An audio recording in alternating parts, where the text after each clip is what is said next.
अस्सलाम वालेकुम students.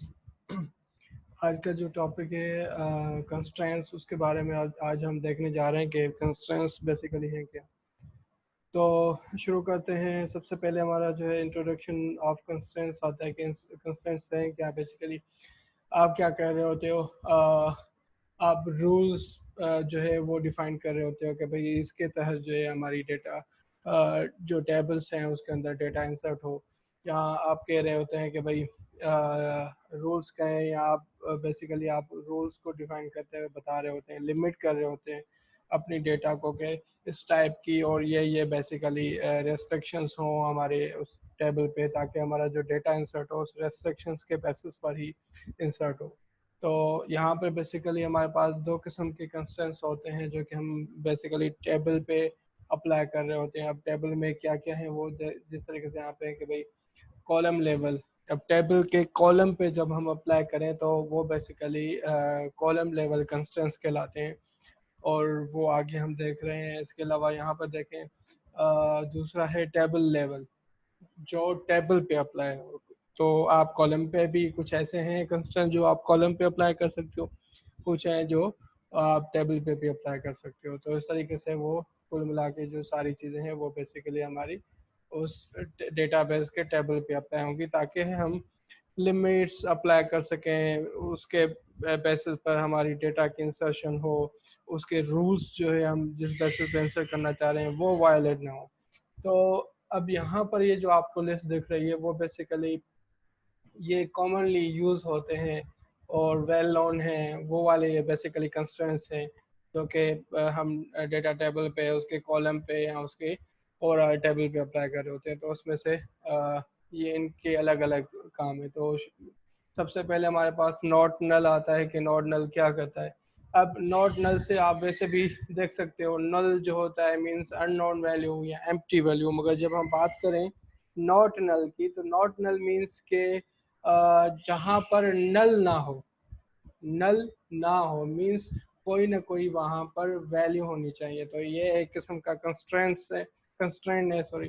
Constraint क्या कहता है कि जब आप नॉट नल लगाओगे तो इट मींस कि आपको उस कॉलम के अंदर वैल्यू देनी पड़ेगी, वो कभी भी जो है एम्प्टी या नल वैल्यू नहीं लेगा। तो यहाँ पर जैसे restricts a column from having a null value, null उसके अंदर या अननोन एम्प्टी नहीं होना चाहिए। तो यहाँ पर जो है नल वो जब कोई ना कोई वैल्यू होनी लाजमी है जो कि नल ना हो। इस नॉट नल का मतलब है कि वो कोई जो है नल के अलावा बाकी जो चीज़ें हैं वो उसके अंदर हों तो कोई इशू नहीं है। तो one important point two note about this concept is that it can not be defined at table level. जब हम बात करते हैं टेबल लेवल की, तो उस टाइम पे ये बेसिकली कंस्ट्रेंट अप्लाई नहीं होता। एग्जांपल देख लेते हैं। एग्जांपल के अंदर आप देखें क्रिएट टेबल, अब टेबल पे अप्लाई नहीं हो रहा, ये बेसिकली अप्लाई हो रहा है हमारे कॉलम पे। तो यहाँ पे जिस तरीके से हमने पहले देखा लास्ट हमने लैब के अंदर, तो उसके अंदर हम टेबल का सिंटैक्स दे रहे हैं किस तरीके से बेसिकली हम टेबल क्रिएट करते हैं। तो ये टेबल का नाम है और उसके साथ उसकी आईडी है, आईडी को हमने इंटीजर रखा और वह नॉट नल है। और इसी तरीके से दूसरा कॉलम हमारे पास है टेबल के अंदर, और उसका जो है वर्चार है 60 कैरेक्टर से लेगा, और इसी तरीके से हमारे पास एज जो है वो इंटीजर है। तो यहाँ पर बेसिकली अगर हम टेबल एक सिंपली हम अगर बनाना चाहें तो यहाँ पे देखिएगा, यहाँ पे हम करते हैं लेट सपोज हमने कहा क्रिएट टेबल, और टेबल का नाम हम रखते हैं सपोज टेस्ट, या लेट सपोज हम कहते हैं लेट सपोज कंट्री। और कंट्री का हमने टेबल बनाना है। टेबल के अंदर हम बेसिकली क्या क्या चीज़ें रखेंगे वो बेसिकली यहाँ पर हमारे पास आएंगी। अब जिस तरीके से यहाँ पर अगर देखें तो हमारे पास है स्टूडेंट की टेबल। हम जो है बेसिकली क्या कर रहे हैं, इस कंट्री की टेबल बना रहे हैं। तो हम सिंपली क्या करते हैं, आईडी बना लेते हैं और आईडी को हम रखते हैं इंटीजर। तो इंटीजर हमारे पास 11 जो है वो नंबर्स लेगा, लेंथ उसकी होगी। और उसके अलावा हमारे पास इसको हम कहते हैं कि नॉट नल सपोज। सही है। उसके बाद हमने इसको यहाँ पे रख दिया। कंट्री का नेम जो है उसको हम करते हैं वर्चार, और वर्चार हमारा लेट सपोज 30 है, और यहाँ तक फ़िलहाल हम जो रखना चाहें। तो सिंपली अगर हम कहें कि इसको अगर चलाएं हम, तो ये हमारे पास एक टेबल बन के आ जाएगा जो कि हमारे पास कंट्री टेबल है। अगर हम इसको रिट्रीव करेंगे तो हमारे पास कोई यहाँ पर रिकॉर्ड नहीं है, मगर जस्ट हम देखना चाह रहे हैं कि कैसा दिखता है। अब यहाँ पर बेसिकली आईडी और नेम है, तो यहाँ पे बेसिकली जब आप इसके अंदर इंसर्ट करेंगे तो वो बेसिकली कोई नल आप उसके अंदर इंसर्ट नहीं कर सकते। अब इंसर्ट हमने पढ़ा नहीं है, जस्ट मैं दिखा देता हूँ। इंसर्ट इनटू कंट्री, और इसके अंदर हम जो है दो कॉलम है, तो हम बेसिकली इसको कहते हैं वैल्यूज़। और वैल्यूज़ के अंदर हम कह रहे हैं कि कंट्री आईडी हमारे पास क्या है, मैंने नल कर दी, और हमने नेम दे दिया सपोज पाकिस्तान। तो अब यहाँ पर अगर इसको हम जो है इंसर्ट करें, तो ये यहाँ पे दे रहा है insert into values column ID can not be null. तो इट मीन्स कि ये नल वैल्यू नहीं हो सकती। आई ट्राई करते हैं। अब हम इसको एक एम्प्टी स्ट्रिंग दे देते हैं। अननोन, देखें एम्प्टी स्ट्रिंग अलग चीज़ है, अननोन अलग चीज़ है। अननोन और नल जो है उसके लिए ये बेसिकली मसला करता है कि ये नहीं हो। तब यहाँ पे बेसिकली हमने उसकी इंटीजर रखी है, तो ये फिर भी incorrect the integer value means वो लेगा, मगर वहाँ पे क्या कह रहा है कि इंटीजर वैल्यू की जगह हम जो है वो कैरेक्टर दे रहे हैं, तो वो बेसिकली उसने वहाँ पर ज़ीरो कर दिया। खैर, तो हम गलत डेटा टाइप दे रहे थे, बाकी जो चीज़ थी वो उसने अपने हिसाब से वो डिफ़ॉल्ट ज़ीरो कर दिया। अदरवाइज यहाँ पर जो हम बेसिकली चीज़ देखना चाह रहे हैं वो नल के बारे में, कि अगर नल होगा, नॉट नल का मतलब है कि नल के अलावा बाकी जो भी चीज़ें हैं वो एक्सेप्ट करेगा, नल कभी भी एक्सेप्ट नहीं करेगा, अननोन वैल्यू जो है वो नहीं एक्सेप्ट करेगा। तो यहाँ पर जिस तरीके से है दूसरा हमारे पास है जिस तरीके से ये हो गया नॉट नल। उसके बाद यूनिक हमारे पास कंस्ट्रेंट्स आता है। अब यूनिक कंस्ट्रेंट्स क्या कहलाता है कि भाई आपकी उस कॉलम में यूनिक वैल्यूज़ होनी चाहिए। सपोज़ अगर मैं बात करूँ, लेट सपोज हम एक टेबल है हमारे पास, और हम उस टेबल में रखते हैं दो तीन कॉलम। सपोज हमारे पास है एक है CNIC और दूसरा हमारे पास है नेम, ठीक है। CNIC लेट सपोज 45401, सपोज कुछ भी आ गया ना, तो ये हम लेट सपोज ये हमारे पास यहाँ लेट सपोज ये। तो अब इसको हम थोड़ा सा यूँ कर लेते हैं समझने के लिए। सपोज ये हमारे पास NIC है, CNIC। दूसरा हमारा रो है, उसके अंदर हमारे पास सॉरी ये है 2, और उसके बाद हमारे पास है यहाँ पर ये चीज़, कि यहाँ पर हमारे पास है लेट सपोज ये 1, और एक और हमारे पास रो है जिसके अंदर हमने रख दिया ये चीज़। यहाँ पर देखें कि ये चीज़ NIC CNIC, यहाँ पर हम इसको, ये टेबल है सपोज, यहाँ पर हम इसको प्राइमरी की नहीं लेना चाह रहे। सपोज यहाँ पे और भी कॉलम है और हमारी प्राइमरी की कोई और है, हम इसको जो है कॉलम को यूनिक रखना चाह रहे हैं। या सपोज ये कह देते हैं कि भाई ये हमारी आईडी है, ये हमारा कॉलम जो है आईडी का है, यहाँ पे 1 है, यहाँ पे 2 है, यहाँ पे 3 है, और एक हम और कॉलम ऐड कर देते हैं, इसको रखते हैं ईमेल, ठीक है, और नेम ये है लेट सपोज फराज अहमद, और ये लेट सपोज है फराज, लेट सपोज अयाज फराज, यहाँ पे अली, कोई भी नाम लेट सपोज के हैं। अब यहाँ पर लेट सपोज मैं कहूँ कि इसकी ईमेल है farraz@gmail.com, ठीक है। अब देखें किसी से बिलोंग जो है, कोई ईमेल किसी एक से बिलोंग कर सकती है, मल्टीपल लोगों से नहीं। तो यहाँ पे इस तरीके से नहीं होगा कि अयाज फराज है तो उसने भी उसकी ईमेल भी जीमेल हो, ठीक है। उसकी जो है अलग होनी चाहिए। लेट्स सपोज उसकी ईमेल है a.फराज, और ये जो है ali@gmail.com से बोल।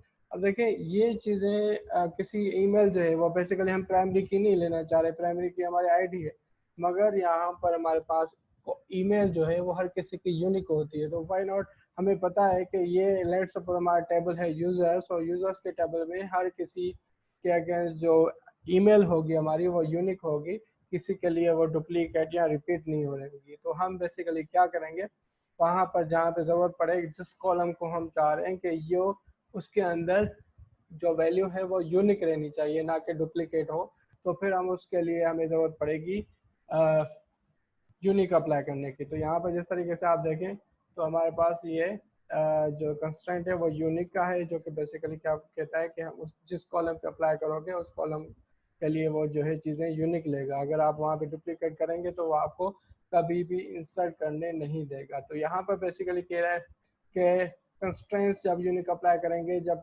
टेबल क्रिएट कर रहे हो, तो आपको पता है क्रिएट टेबल करते हुए किस तरीके से कॉलम देते हैं। सिंपली आपने कॉलम नेम दे दिया है, उसकी टाइप दे दी, और फिर उसके बाद आपने दे दिया नॉट नल।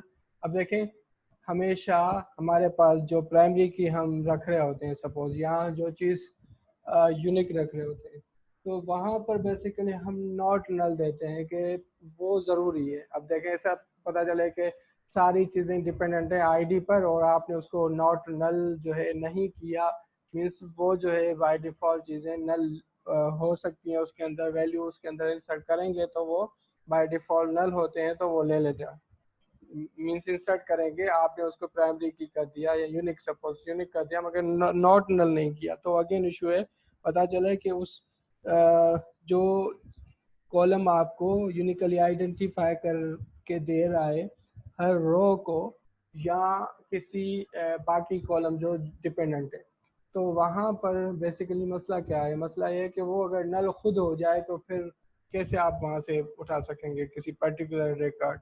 कोई ऐसे रिकॉर्ड्स हैं जिसके अंदर आपने उस जगह पर यूनिक जो कॉलम आपने सपोज यहाँ पे एसआईडी रखा उसके अंदर नल वैल्यू आ रही है, तो वो इट मीन्स कि वो पूरा इंस्टेंस आपको जो है आप उसको एक्सेस नहीं कर सकते हो जब आपके पास उसकी जो है आईडी नहीं है। तो यहाँ पर बेसिकली है कि ऐसी ऐसी चीज़ें जो आप कीज़ के लिए यूज़ करते हो उसको नॉट नल रखा जाता है। अब यहाँ पर जिस तरीके से है स्टूडेंट, तो ये बेसिकली इस तरीके से हम जो अप्लाई कर रहे हैं अब यहाँ पर हम बेसिकली देख क्या रहे हैं यूनिक की।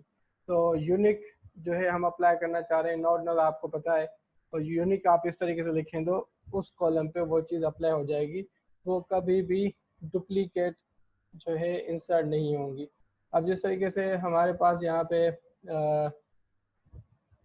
इसको ही हम ले लेते हैं, और यहाँ पर हम जो है स्टूडेंट का अगर हमारे पास टेबल नहीं है तो सिंपली हम टेबल बना देते हैं, और ये नॉट नल, और ये इस तरीके से हम इसके अंदर नेम है एज को भी हटा देते हैं, हमें ज़रूरत नहीं है फिलहाल, और हम इसको करते हैं रन।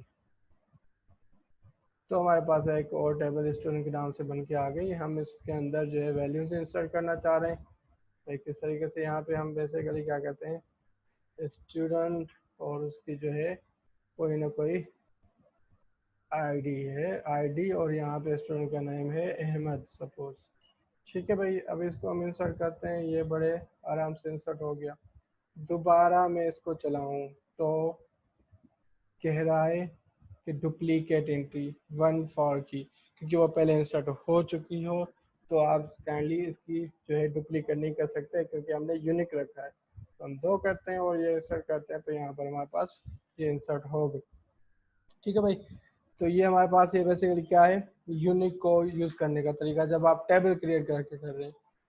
जब आपने टेबल बना दी हो और उस पर आप अप्लाई करना चाह रहे हो यूनिक, तो आप इस तरीके से अप्लाई करेंगे कि बेसिकली ऐड करके और उस पर अप्लाई कर दें। अब जिस तरीके से यहाँ पर है हमारे पास लेट्स सपोज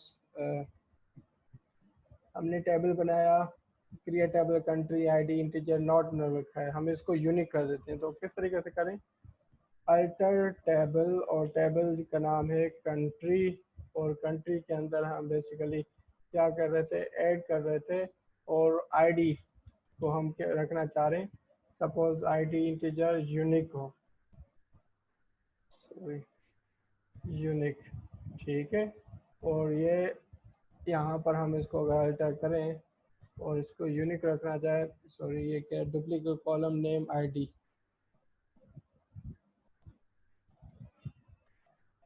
एक मिनट, यहाँ पर सिंटैक्स देख लेते हैं।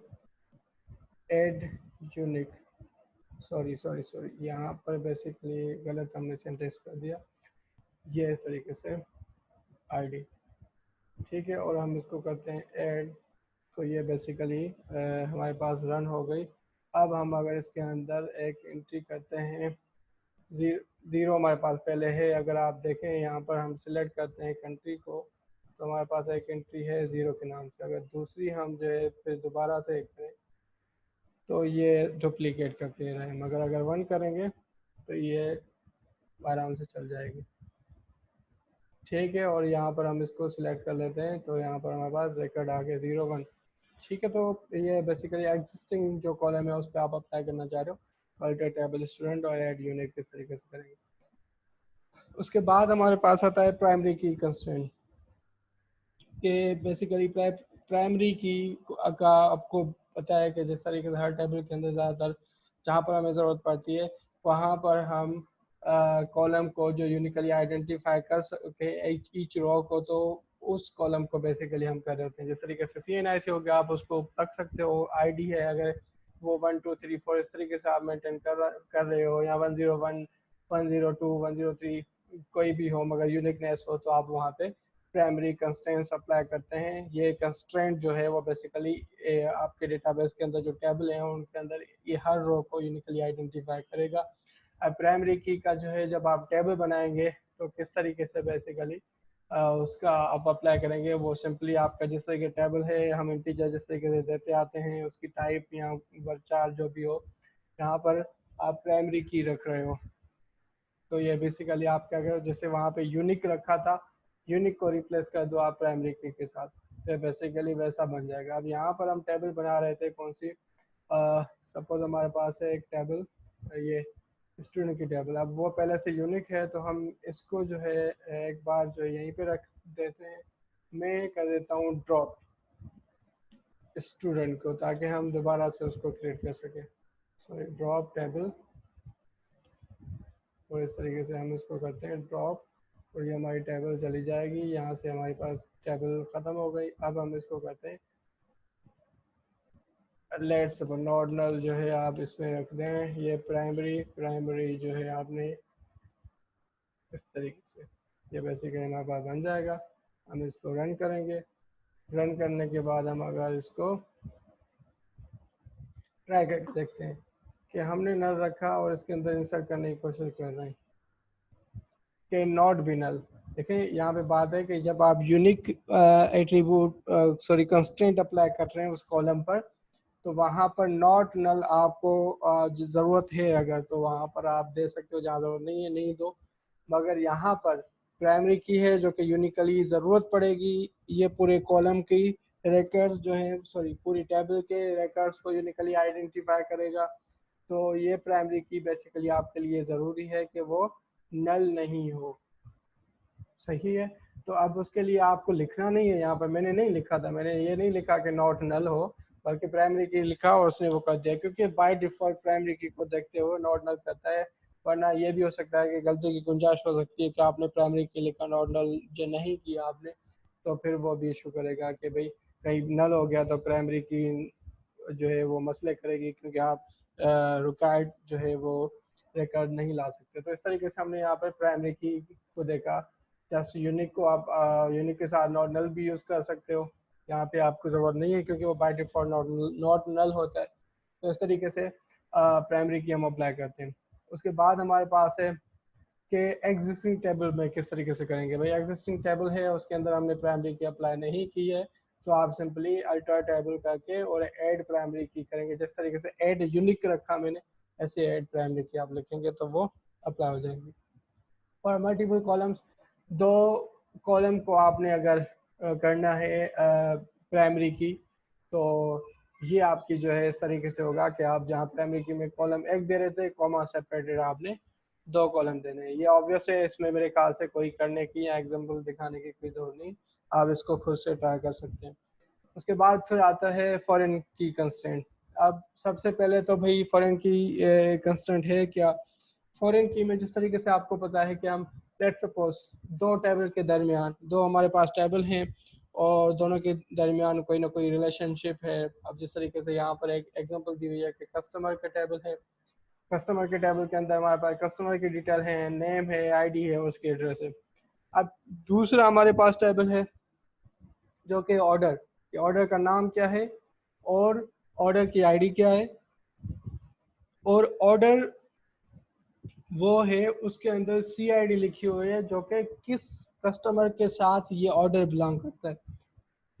ऑब्वियस बात है, जब कोई बंदा कोई कस्टमर ऑर्डर देगा तो उसको ऑर्डर के टेबल में रखेंगे तो ज़रूर उसका रेफरेंस हम रखेंगे कि ये किस से, ये वाला जो ऑर्डर है वो बिलोंग करता है किस कस्टमर से। तो यहाँ पर बेसिकली आपने सीआईडी रख दी जो कि यहाँ पर बेसिकली प्राइमरी की है। तो आप क्या कर रहे हो, इस प्राइमरी की को ये हमारी कहलाती है, जिसकी प्राइमरी की आप दूसरी टेबल में एज ए रेफरेंस के तौर पर रख रहे होते हो, तो वो बेसिकली यहाँ पर कहलाती है फॉरेन की, और जहाँ पर जहाँ से रेफर कर रहे हो वो बेसिकली कहलाती है प्राइमरी की। तो आप जब ये वाला रेफरेंस बना रहे होते हैं तो बेसिकली आप फॉरेन की कंस्ट्रेंट अप्लाई कर रहे होते हैं। अब फॉरेन की कंस्ट्रेंट कैसे कि भाई वो कॉलम यहाँ पर सीआईडी क्या है कस्टमर टेबल के अंदर प्राइमरी की है, मगर आप ऑर्डर टेबल के अंदर उसको एज ए फॉरेन की रख रहे हो, एज ए रेफरेंस तौर पे रख रहे हो, तो वो फॉरेन की कहलाती है। तो अब ये वाला रिलेशनशिप जो है इनके दरमियान, ये आप जो है बेसिकली एसक्यूएल के अंदर आपको बताना पड़ेगा कि ये बेसिकली इन दोनों के दरमियान ये वाला रिलेशनशिप है। ठीक है, तो हम यहाँ पर किस तरीके से अप्लाई करेंगे और ये कैसे अप्लाई होगा, तो ये बेसिकली हम इसके सिंटैक्स को देख लेते हैं। अब यहाँ पर जिस तरीके से है ये आपको समझ आ गया होगा उम्मीद है।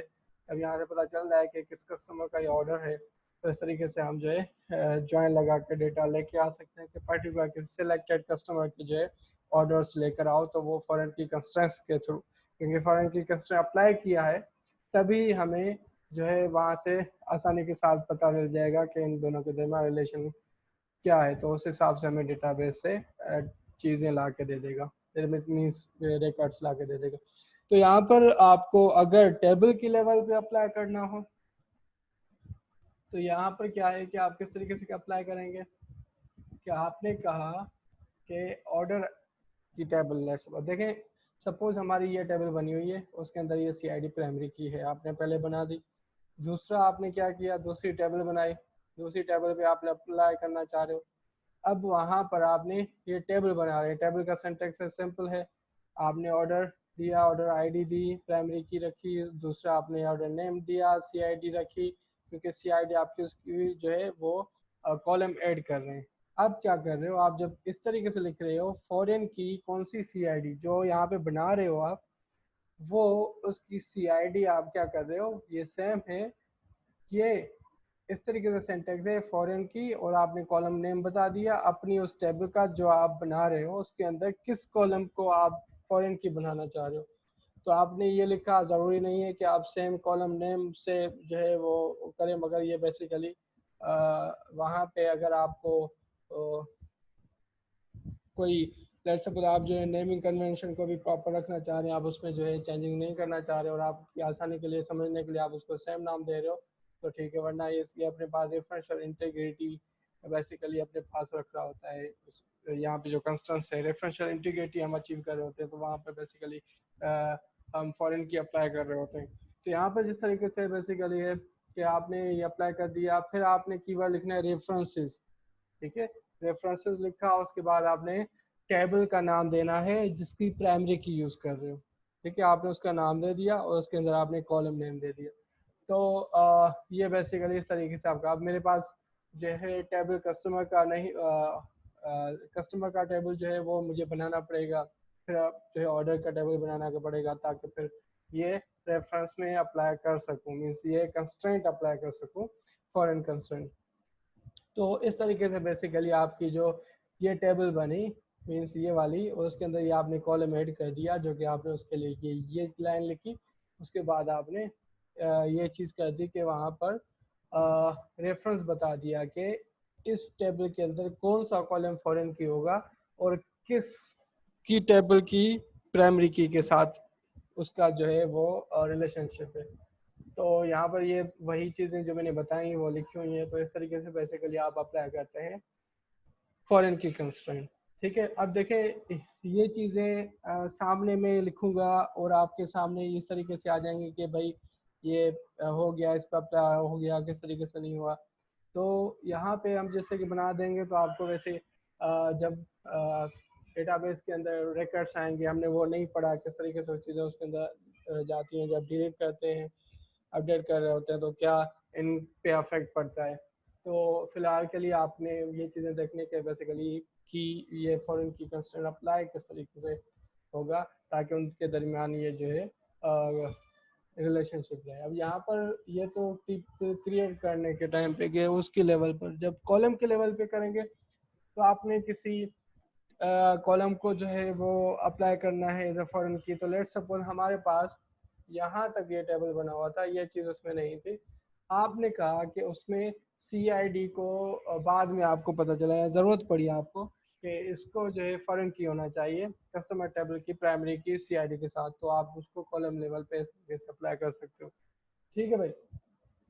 अगर आप फॉर मल्टीपल कॉलम्स पे प्राइम फॉरेन की अप्लाई करना चाह रहे हैं, सही है, तो वो भी कर सकते हैं कि भाई ये वाला कॉलम और ये वाला कॉलम फॉरेन की होगा और वहाँ पर किसके टेबल के साथ, तो वो आपकी दूसरी टेबल होगी जिसके उसके प्राइमरी कीज के बेसिस पर, तो ये प्राइमरी की होगी वहाँ पर। और यहाँ पर हमारे पास ये मल्टीपल कॉलम जो है उसको हम उसके साथ रेफर कर रहे हैं और इस तरीके से बेसिकली मल्टीपल कॉलम्स पे आपकी फॉरेन की अप्लाई होती है। ठीक है भाई। तो अब यहाँ पर ये बिहेवियर की बात कर रहा है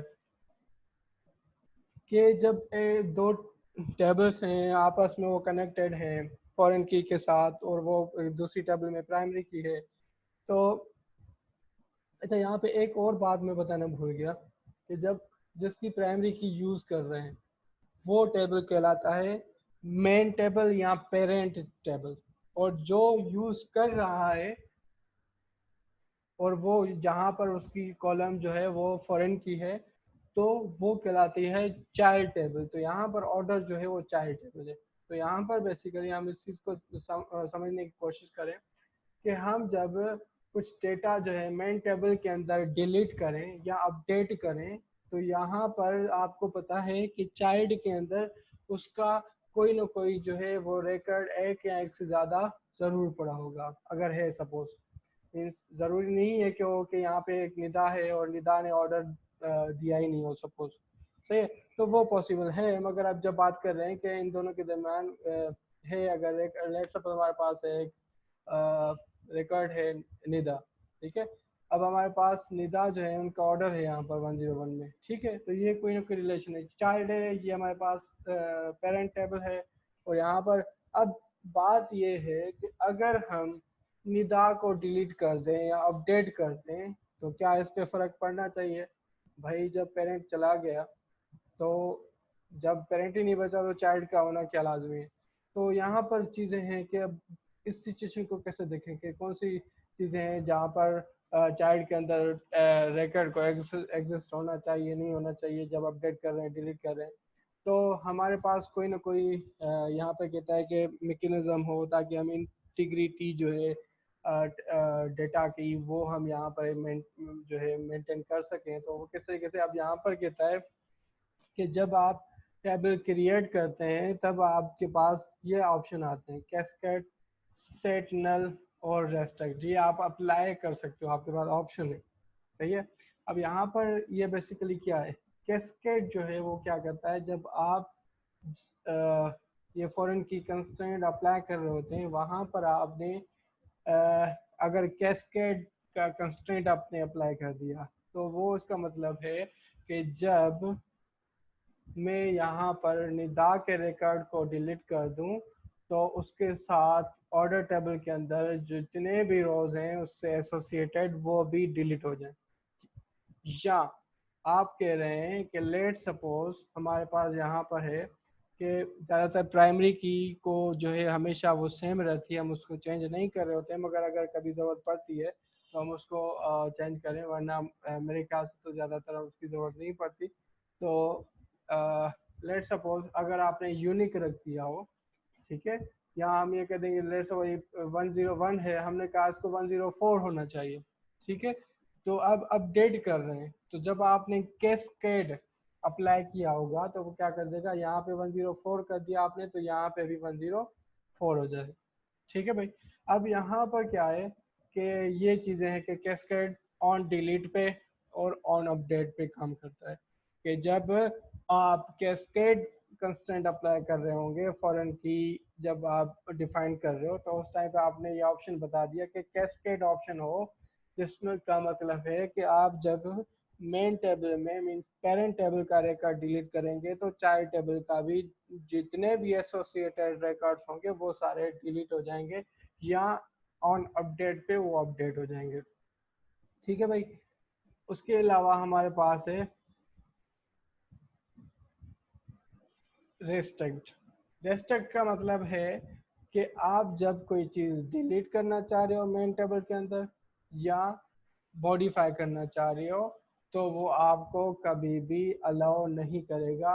रेस्ट्रिक्ट का मतलब ही यही है कि वो बेसिकली आपको रोकेगा, सही है। उसके बाद तीसरा हमारे पास है ऑप्शन सेट नल, कि जब सपोज आप चाह रहे हो कि मैं जब निदा के रिकॉर्ड को डिलीट कर दूं, ये सपोज हमारे पास डिलीट हो गया, तो क्या हो, नॉट सेट नल के अंदर ये निदा से रिलेटेड ये वाला रिकॉर्ड एक ही निदा का, तो उसको डिलीट नहीं करेगा मगर इसको नल कर देगा, जस्ट ये, ठीक है भाई। तो ये किसका काम है, सेट नल का। मगर यहाँ पर ये लाजमी आपको पता होना चाहिए कि अगर इस कॉलम पे आपने नॉट नल का कंस्ट्रेंट पहले से अप्लाई किया हुआ है तो ये जब आप रिकॉर्ड डिलीट कर रहे थे तो ये उसको क्या करेगा, यहाँ पर बेसिकली डिलीट, यहाँ पे नल जो है सॉरी वो सेट नल क्या कर रहा था, नल यहाँ पे ऐड कर रहा था। तो जब आपने इस एट्रीब्यूट की जो है लिमिटेशन क्या लगाई है, आपने कहा कि ये नॉट नल हो, मीन्स नल कभी भी ना हो तो ये नल फिर नहीं आएगा, ठीक है। तो ये आपको ये लाजमी चीज़ देखनी है कि जब आप ये चीज़ अप्लाई कर रहे हो तो जिस कॉलम को आपने फॉरेन की सेट किया हुआ है वो नॉट नल नहीं हो, अदरवाइज ये चीज़ नहीं होगी। तो यहाँ पर बेसिकली आप अगर इसको पढ़ लें, ऑप्शन विल डिलीट और update the row from the parent table and set the foreign key column or column in the child table to null। Delete कर रहे हो अपडेट कर रहे हो वो नल कर देगा, ठीक है भाई। सो मीन्स आपने प्राइमरी की को अपडेट कर दिया, तो यहाँ पर सेट नल अगर आपने कंस्ट्रेंट अप्लाई किया हुआ है फॉरेन की पे तो वो क्या करेगा, उसको नल कर देगा। you can use set null for delete as well as update, और if set is null, ये सारी चीज़ें जो मैंने अभी बताई कि नॉट null नहीं होना चाहिए तो ये लाजमी आपको ख्याल करना है। तो ये बेसिकली उसका सेंटेक्स है। आपने ये देख लिया किस तरीके से प्राइमरी की ऐड होती है, आपने नॉट नल भी देख लिया, अब फॉरेन की का भी आपने देख लिया कि इस तरीके से टेबल क्रिएट करते हुए हमने फॉरेन की किस तरीके से अप्लाई करनी है और रेफरेंस देना है उस टेबल का जहाँ पर वो कॉलम प्राइमरी की हो। उसके बाद उसके फ़ौरन बाद जब आपने बताया कि ये चीज़ आपने फ़ौरन की बता दी तो उस पे आपने लिखा ऑन अपडेट, ऑन अपडेट ये कैस्केड होनी चाहिए। मीन्स जब मैं मेन जो है आप टेबल को में से रिकॉर्ड को डिलीट करूँगा तो यहाँ पर भी सॉरी ऑन अपडेट अब अपडेट करूँगा तो यहाँ पर भी अपडेट हो जाना चाहिए। मगर मैं डिलीट करूँगा main table means parent table में से उस चीज़ को उस रिकॉर्ड को तो वो उसको रोकेगा, ठीक है। अब यहाँ पर पेरेंट टेबल के अंदर वो डिलीट नहीं करने देगा। तो यहाँ पर दूसरी बात है सेट नल की, सेट नल किस तरह अप्लाई करेंगे। यहाँ पे हमने कहा वो बाकी सारी चीज़ें वही है, आपने कहा ऑन अपडेट कैस्केड अप्लाई किया मीन्स अपडेट पे अगर पेरेंट को अपडेट करूँ तो चाइल्ड भी अपडेट हो जाए, ठीक है भाई। ऑन डिलीट पे अगर मैं पेरेंट के रिकॉर्ड को डिलीट करूं तो चाइल्ड रिकॉर्ड जो है वो उस जगह पर जहां पर वो फॉरेन किए उस कॉलम को या एक कॉलम या दो हो उसको नल कर देगा, ठीक है भाई। ये था हमारे पास ऑन अपडेट और ऑन डिलीट पे ये तीन चीज़ें जो थी वो क्या क्या काम करती हैं, हमने उन ऑप्शंस को देख लिया। उसके बाद हमारे पास चेक कंस्ट्रेंट है। अब ये क्या करता है, हम जो है कोई रेंज बता रहे होते हैं, कोई वहाँ पर बता रहे हैं कि भाई ये वैल्यूज़ होनी चाहिए, या आप बता रहे हो कि भाई लेट सपोज किसी कॉलम के अंदर वैल्यू 0 से ग्रेटर हो या माइनस में नहीं हो, ठीक है, या 0 से लेकर 100 तक हो, तो वो ये बेसिकली एक चेक का कंस्ट्रेंट है जो कि बेसिकली ये चीज़ चेक करता है। तो जब आप टेबल लेवल पे अप्लाई करेंगे तो आपने चेक अप्लाई कर, अब देखें जब आप इस में चेक अप्लाई कर रहे हो तो बता रहे हो कि ये वाला जो कॉलम है उसकी वैल्यू 0 से ग्रेटर हो, मीन्स वो निगेटिव नहीं हो। तो अब जब भी चीज़ें उसमें इंसर्ट होंगी तो वो ग्रेटर देन 0 होंगी, ना कि वो होंगी, अगर दूसरी होंगी तो वो उसको अलाउ नहीं करेगा। ये बेसिकली चेक, अब मल्टीपल चीज़ें चेक करता है। अब यहाँ पे तो हमने कंडीशन बता दी ना कि ये चीज़ हो, ठीक है। तो आप कुछ चीज़ें हैं जो आगे देख रहे हैं वो बेसिकली अप्लाई होंगी जब आप इसके अंदर रिकॉर्ड ऐड करेंगे, और वो अगर इस चेक के बेसिस पर वैलिड होगा तो इंसर्ट होगा, अदरवाइज वो नहीं होगा।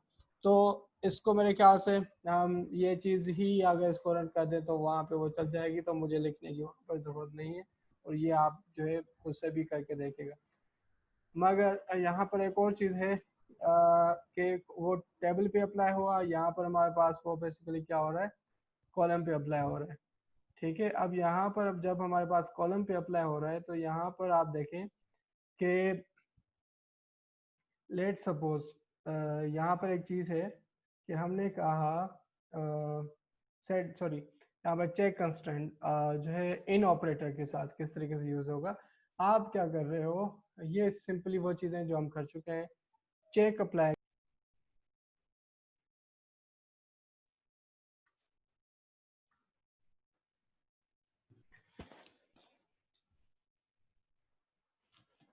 ठीक है, तो यहाँ पर बेसिकली चेक कंस्ट्रेंट जो है वो बेसिकली क्या कर रहा है कि जैसे कि चेक हम चेक कर रहे हैं, अब वो इन के साथ किस तरीके से काम करता है। तो इनके अंदर अगर हम यहाँ पर देखें तो आप क्या कर रहे हो, एक कंट्री कॉलम है जिसके जो टाइप वर्चार है 25 उसके कैरेक्टर लेता है, और वो नल नहीं होना चाहिए। उसके अंदर हम चेक लगा रहे हैं कि वो कंट्री ये वाली वैल्यूज ले।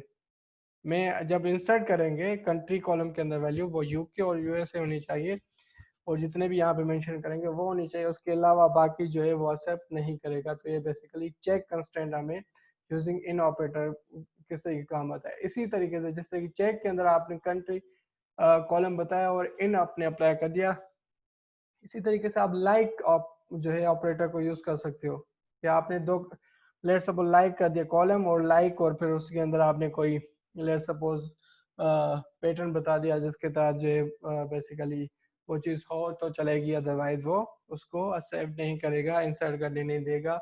दो आपने कंडीशन बतानी हो या मल्टीपल, तो आप और के साथ और एंड के साथ चीज़ें कर सकते हो।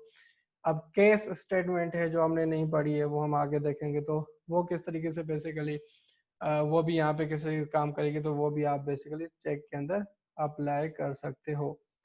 ठीक है भाई, उसके बाद हमारे पास आता है ऑटो इंक्रीमेंट कंस्टेंट।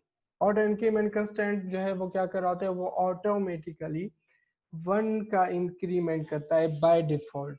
ठीक है, बाय डिफॉल्ट किस तरीके से कि आप जो है कोई कॉलम जो है ऐड करना चाह रहे हैं। अब लेट सपोज हमने यहाँ पर एक बनाया था प्राइमरी की, ठीक है। अब उसके अंदर हमने नल, लेट सपोज हमने कहा सबसे पहले तो हम देख लेते हैं स्टूडेंट के अंदर कितने रिकॉर्ड हैं। Select sorry select all from student, ठीक है। और हम इसमें से रिकॉर्ड लाना चाह रहे हैं ये कि इसके अंदर कोई भी नहीं, हमने इसको इंसर्ट करना है। लेट सपोज हम कह रहे हैं स्टूडेंट के अंदर एक इंसर्ट कर दो, ठीक है।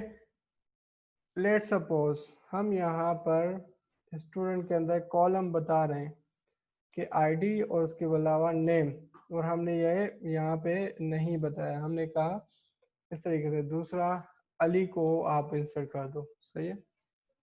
तो ये यहाँ पर हमें नहीं, column does not match value count at row 1। अब यहाँ सॉरी ये हम करते हैं इस तरीके से इंसर्ट करो,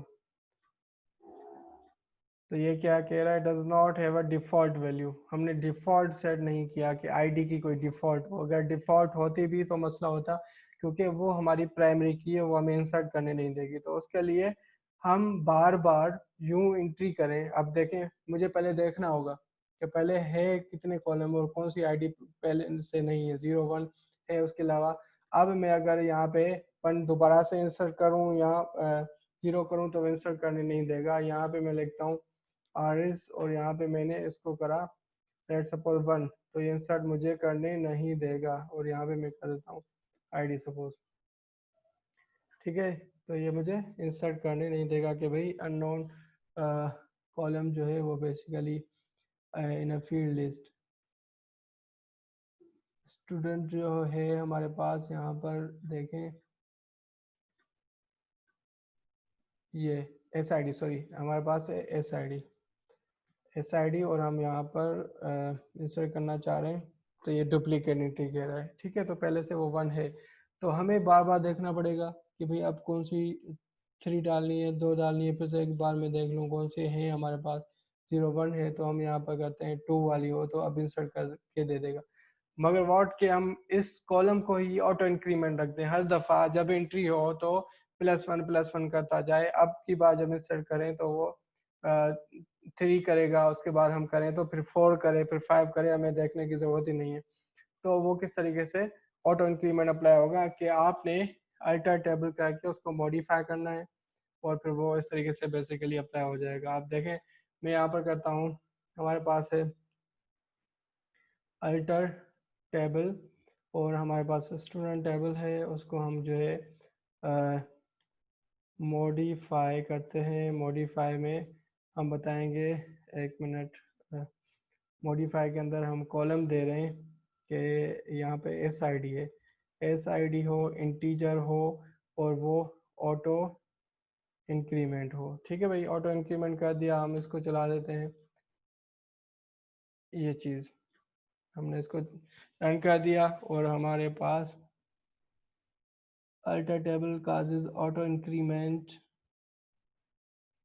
अच्छा सॉरी, यहाँ पर हमारे पास है टेबल के अंदर रिकॉर्ड हैं और रिकॉर्ड जो है हमें डिलीट हो मसले करेंगे तो हम इसको पहले करते हैं delete from student where S I D in, और यहाँ पर हमने कहा 0 1 2 जितने भी हमारे पास है, लेट सपोज ये हैं, तो हम इसको डिलीट कर देते हैं एक दफ़ा। अब हम अगर देखें तो इसके अंदर कोई भी रिकॉर्ड नहीं होगा, खाली है। अब अप्लाई करें हम इस पर तो ये अप्लाई हो जाएगा ऑटो इंक्रीमेंट, ठीक है भाई। अब हम इसको अंदर इंसर्ट करना चाह रहे हैं, हम विदाउट आईडी बताएंगे नहीं, जरूरत ही नहीं है, वो खुद करेगा ऑटो इंक्रीमेंट। इंसर्ट कर दिया, बिल्कुल कर दिया। अब दूसरा रिकॉर्ड इंसर्ट करना है, इंसर्ट कर दिया, बिल्कुल कर दिया।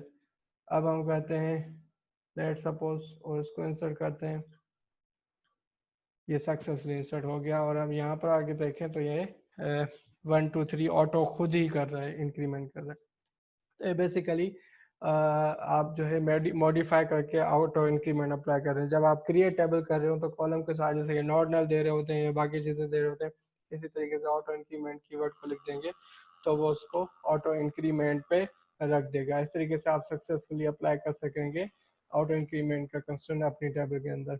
और उसके बाद ही आप लोगों के लिए टास्क हैं जिसके अंदर आपने डिपार्टमेंट टेबल बनानी है, एम्प्लॉय टेबल बनानी है, इन दोनों के दरमियान आपस में कोई जो है फॉरेन की अप्लाई करनी है और समहाउ कहीं पे आपने कंस्टेंट चेक लगाने हैं, क्या करना है।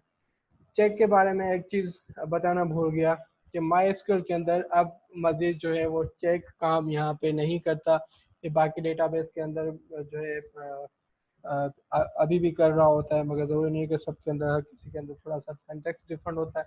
तो यहाँ पर बेसिकली माई एसक्यूएल का ये पूरा तरीका चेक का था और चेक के अंदर अभी जो है वो सपोर्ट नहीं है, मगर आप जब व्यूज़ पे व्यूज़ करेंगे, उन चीज़ों पे अप्लाई करेंगे तो वहाँ पे वो काम कर रहे होते हैं। मगर यहाँ पर सिंपल टेबल के अंदर अगर आप अप्लाई करेंगे चेक को तो वो अप्लाई तो हो जाएगा, मगर जब आप उस पर चीज़ें इंसर्ट करने की कोशिश करेंगे रिकर्स, तो उस हिसाब से उस चेक को बिना इग्नोर करते हुए इंसर्ट करेगा, ठीक है।